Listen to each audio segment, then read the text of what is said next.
Boyfriend, 25M, constantly tells me to leave if I want whenever I, 19F, try to communicate. He has depression, is addicted to weed and refuses to get help for it, even thought he's been failing classes for 3 years. Today was the 3rd time he has asked me to book him a therapy session and then disappears. When I told him I am upset, and asked what he wants me to do to help, he straight up said, "If you have had enough, time to GTFO." This is the 4th time he told me to leave him when I try to communicate. He then goes on to explain he's a burden, and a corrupted soul, and that there's no help out there for him. We've been together for 3 years. I don't want to make this about me, but I've had enough. I've tolerated so much in this relationship, and my reward is him opening the door for me when I am trying to help.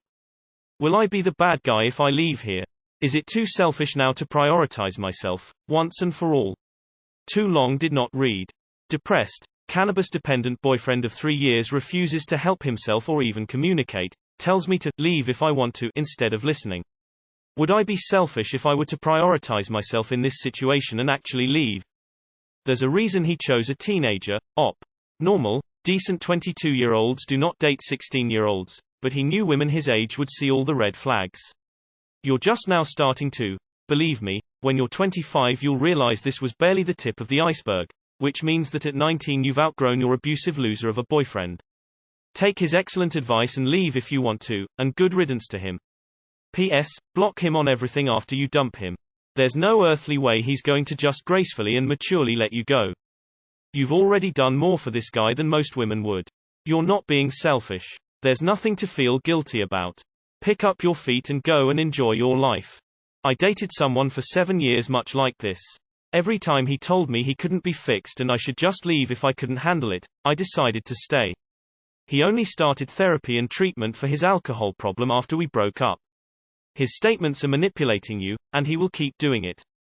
So leave. He doesn't want to work on his issues and he doesn't care about how you feel. He's also automatically sus for being 22 when you started dating him at 17. Oh look, a manipulative asshole preying on a much younger woman. I'm shocked I am. Girl, take his advice and leave. He told you to leave if you want to because he doesn't want to do the heavy lifting himself, or be the bad guy. If you leave, I imagine it'll also feed into his "I'm a corrupted soul" narrative. You say he's addicted to weed. You say that you had a dream about marrying him, except it was a nightmare in which you wanted to run away from the wedding. Your brain is yelling at you to leave this relationship because, surprise surprise. If a person in their 20s dates a teenager, it's not the teenager who's mature for their age, it's the older one who's immature for theirs. You're both so caught up in the not wanting to be the bad guy game that you're just wasting time making each other miserable with no end in sight. When your boyfriend tells you to leave, listen to him. Take care of yourself. You need to make this about you. He's already making it about him. So while you're focusing on him, who is focused on you? My weed-dependent depressed ex was a great guy with a big heart who is so worthy of love. But was also incapable of being a good boyfriend, of communicating on a deeper level, of showing up for me when I needed him to. So I walked. And you should do the same.